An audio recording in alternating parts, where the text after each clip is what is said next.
Instagram के दोस्त ने कोल्ड ड्रिंक में नशीली चीज मिलाकर मेरे साथ। तुझे क्या लगता है कि आत्महत्या कर लेने से तेरी समस्या दूर हो जाएगी? समस्या दूर हो या ना हो, लेकिन मैं हमेशा के लिए इस दुनिया से दूर हो जाऊंगी। तू नहीं जानती नेहा, मेरा खाना पीना सोना यहाँ तक कि पढ़ना भी दूभर हो गया है। हर वक्त डर लगा रहता है कि ना जाने कब उसका फोन आ जाए और वह मुझे फिर अपने कमरे में बुलाकर कहते हुए रंजना सुबह उठी तो उसकी रूममेट नेहा का कलेजा मुंह को आने लगा। उसे लगा कि वह अभी ही खुद जाकर उस कमबख्त कलमुहे मयंक साहू का टेटुआ दबाकर उसकी कहानी हमेशा के लिए खत्म कर दे, जिसने उसकी सहेली की जिंदगी नर्क से बदतर कर दी है। अभी अभी नेहा ने जो देखा था वह अकल्पनीय था।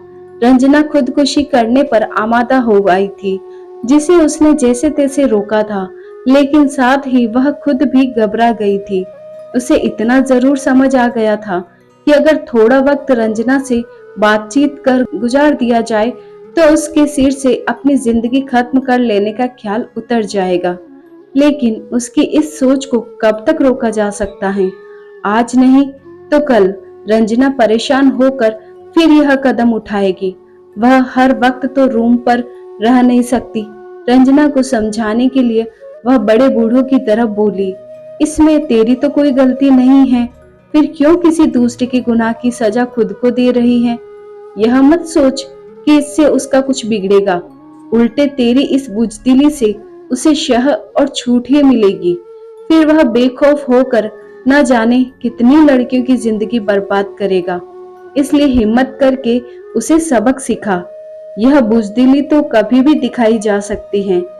जरा अंकल आंटी के बारे में सोच, जिन्होंने बड़ी उम्मीदों और ख्वाहिशों से तुझे यहाँ पढ़ने भेजा है। रंजना पर नेहा की बातों का वाजिब असर हुआ। उसने खुद को संभालते हुए कहा, फिर क्या रास्ता है?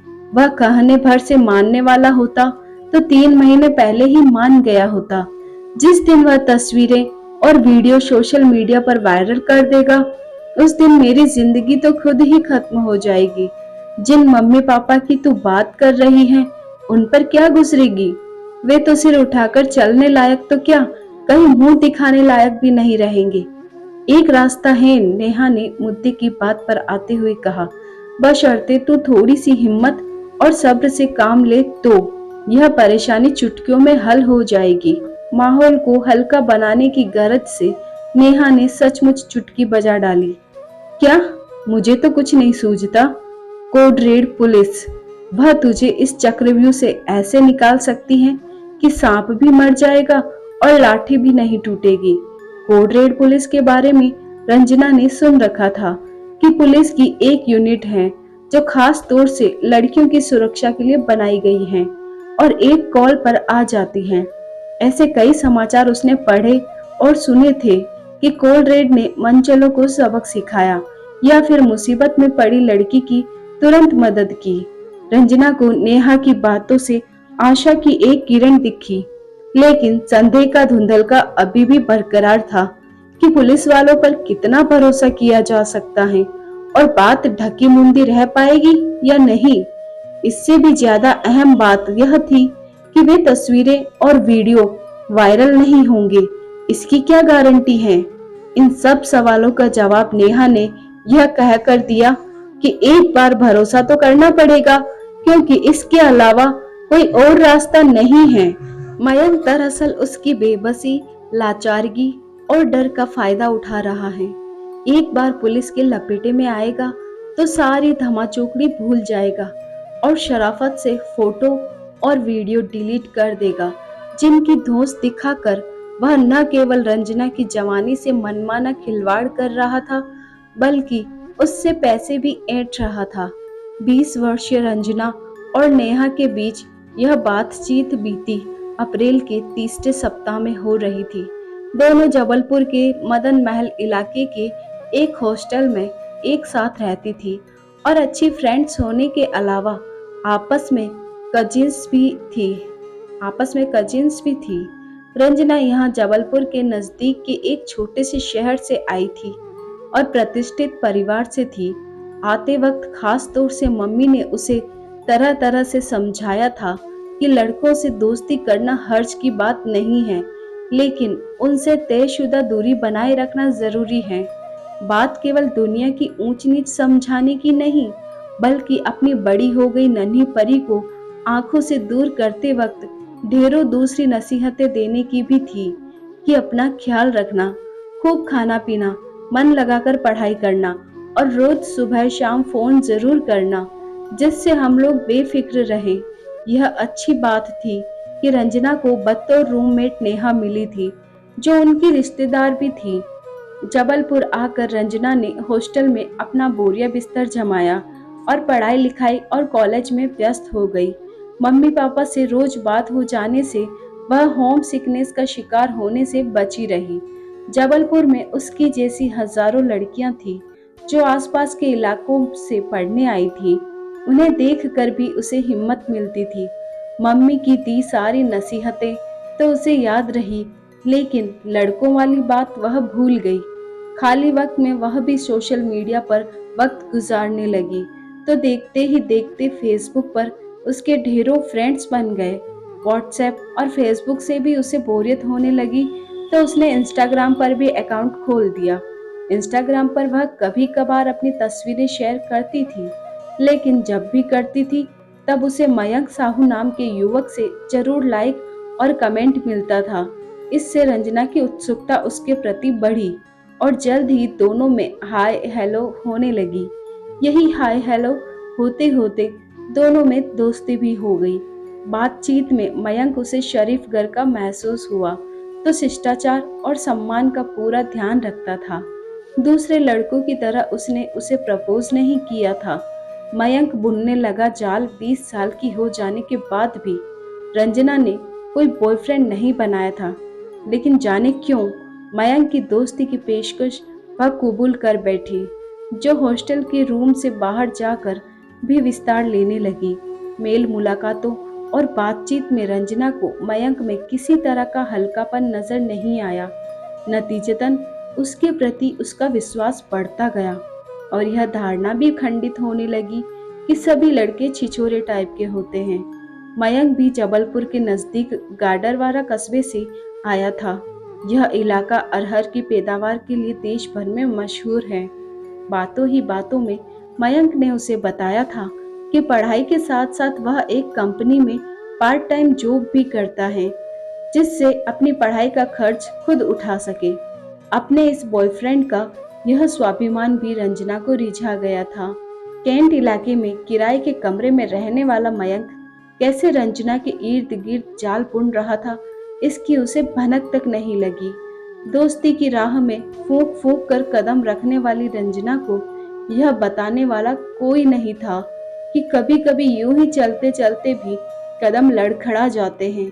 इसी साल होली के दिनों में मयंक ने रंजना को अपने कमरे पर बुलाया, तो वह मना नहीं कर पाई। उस दिन को रंजना शायद ही कभी भूल पाए, जब वह आगे पीछे का बिना कुछ सोचे मयंक के रूम पर चली गई थी। मयंक ने उसका हार्दिक स्वागत किया और दोनों इधर उधर की बातों में मशगूल हो गए। थोड़ी देर बाद मयंक ने उसे कोल्ड ड्रिंक ऑफर किया, तो रंजना ने सहजता से पी ली।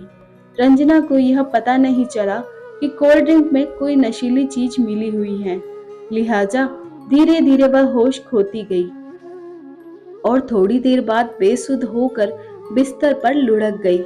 मयंक हिंदी फिल्मों के विलेन की तरह इसी क्षण का इंतजार कर रहा था। शातिर शिकारी की तरह उसने रंजना के कपड़े एक एक कर उतारे और फिर उसके संगमरमरी जिस्म पर छा गया।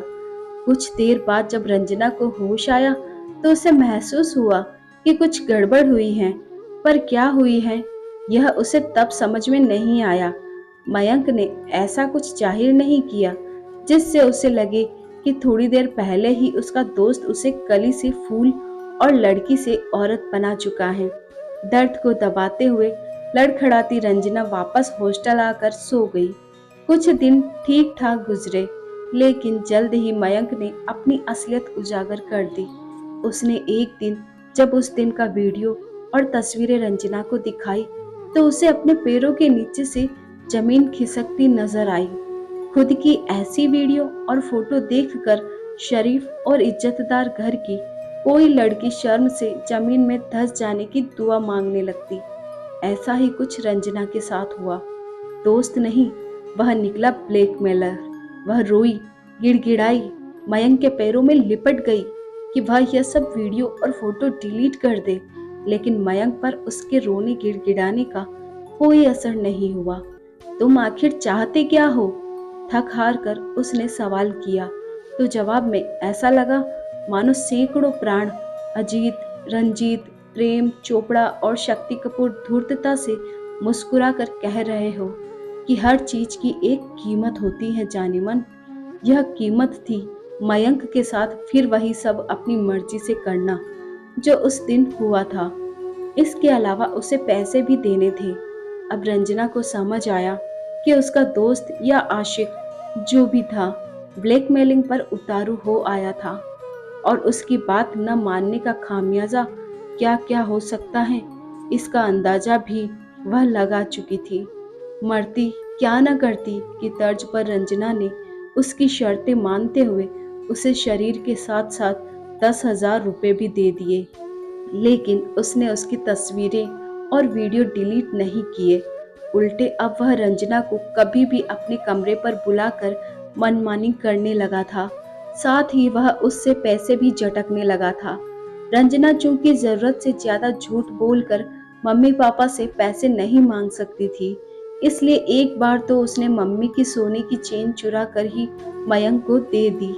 रंजना 3 महीने तक तो चुपचाप मयंक की हवस पूरी करके उसे पैसे भी देती रही, लेकिन अब उसे लगने लगा था कि वह एक ऐसे चक्रव्यूह में फंस गई है जिससे निकलना मुश्किल ही नहीं नामुमकिन है। ऐसे में उसने अपनी जिंदगी खत्म करने का फैसला ले लिया। नेहा अगर वक्त रहते न बचाती तो वह अपने फैसले पर अमल भी कर चुकी होती, लेकिन नेहा ने उसे न केवल बचा लिया बल्कि मयंक को भी उसके किए का सबक सिखा डाला। नेहा ने कोड रेड पुलिस टीम को इस ब्लैकमेलिंग के बारे में जब विस्तार से बताया तो टीम ने रंजना को कुछ इस तरह समझाया कि वह आश्वस्त हो गई कि उसकी पहचान भी उजागर नहीं होगी और वह फोटो व वीडियो भी हमेशा के लिए डिलीट हो जाएंगे। साथ ही मयंक को उसके जुर्म की सजा भी मिलेगी। कोड रेड की इंचार्ज एसआई माधुरी वासनिक ने रंजना को पूरी योजना बताई जिससे मैं सबूतों के उसे रंगों हाथों धरा जा सके। इतनी ही बातचीत के बाद रंजना का खोया आत्मविश्वास भी लौटने लगा था। योजना के मुताबिक फुल एंड फाइनल सेटलमेंट के लिए रंजना ने मयंक को भंवरताल इलाके में बुलाया। सौदा 20,000 रुपए में तय हुआ। उस वक्त सुबह के कोई 6 बजे थे जब मयंक पैसे लेने आया। कोड रेड की टीम ने मयंक को गिरफ्तार कर लिया। धन्यवाद। दोस्तों, आई होप आपको हमारी ये कहानी पसंद आई होगी, तो हमारे चैनल को जल्दी से लाइक, शेयर और सब्सक्राइब कीजिए और बेल आइकन को प्रेस कीजिए ताकि ऐसी और न्यूज़ स्टोरीज हम आपके लिए ला सके। Thanks for watching.